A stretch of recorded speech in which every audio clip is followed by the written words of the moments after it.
Hi, this video for A Rake Like You is actually on my blog already, and I thought I'd give you a video review as I've been trying to do with most of the books that I'm reading. So in this particular book, we have Louisa Strickland, who had been pretending to court Charles Finch in order to dissuade her aunt from her matchmaking plans because she felt that Louisa was of the age to marry. Well, the courtship was supposed to be fake, but Louisa actually fell in love. However, she caught Charles in a very compromising position and called off the fake courtship and the fact that they were friends for years until then. So no friendship, no courtship, years pass. Now Charles is about 28 years of age. I think it's 7 years later, and he is now facing destitution. Almost destitute, I'm sorry. And not only that, he could lose his estate, but he also owes 20,000 pounds to an influential duke. So he needs to marry to save his coffers. So he chooses or sets his sights on Flora, who happens to be Louisa's younger sister.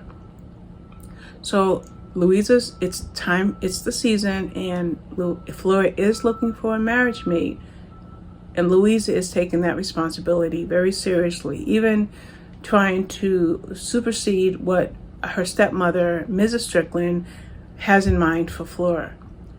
Well, Charles is the person that proves to be of interest, or that proves to be interested in Flora, and this brings Charles and Louisa back in contact with one another, a man that Louisa felt she would never speak to again.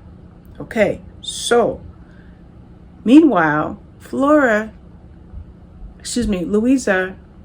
has no marital hopes. As a matter of fact, she might be considered to be on the shelf, a spinster. So she sets her sight on Lord Haywood. Charles isn't having that. He knows things about Haywood that Louisa doesn't know. But what Charles doesn't know is Louisa was once in love with him, but he never saw her that way. But now that he's saving her from Haywood, he starts to see Louisa in a new light. Why not marry? Why not? Louisa's like, no, I'm not going to marry out of convenience. And she doesn't necessarily even believe in marriage because, see, she lost her mother when she was, I think, 6 or 7 years of age. And just 2 years later, her father married a young woman who was only 7 years her senior, or 10 years her senior. And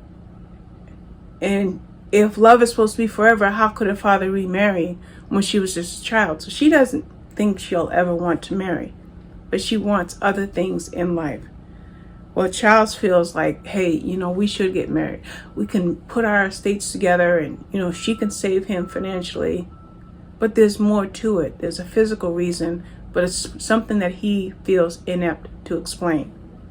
So basically, that's all I'll tell you about it, because I don't want to give you any spoilers. I kind of think I did just now, but in any event, it's the second book in the Linfield Hall series. The first book was called Lady August, which I did not get a chance to read. Lady August is one of Charles's sisters, and so the first book was about her. We do see cameos of Lady August and her husband in this book here, only because I know that the first book was called Lady August, that when I saw those characters' names that I recognized who they were. But there's no reason that this book that I'm telling you about right now, A Rake Like You, couldn't work as a standalone, because it did perfectly well as a standalone for me. I can definitely see this series continuing. I don't know if it will be Flora, who is Louisa's younger sister, or if the next book will be Rosamond, who is one of Charles's sisters. But I can see either one of those, or not both of them, each having their own stories. So I'm glad I read A Rake Like You by Becky Michaels. Yeah, Becky Michaels. And hopefully I'll get to read further books in the series. But that's it for now. Bye-bye.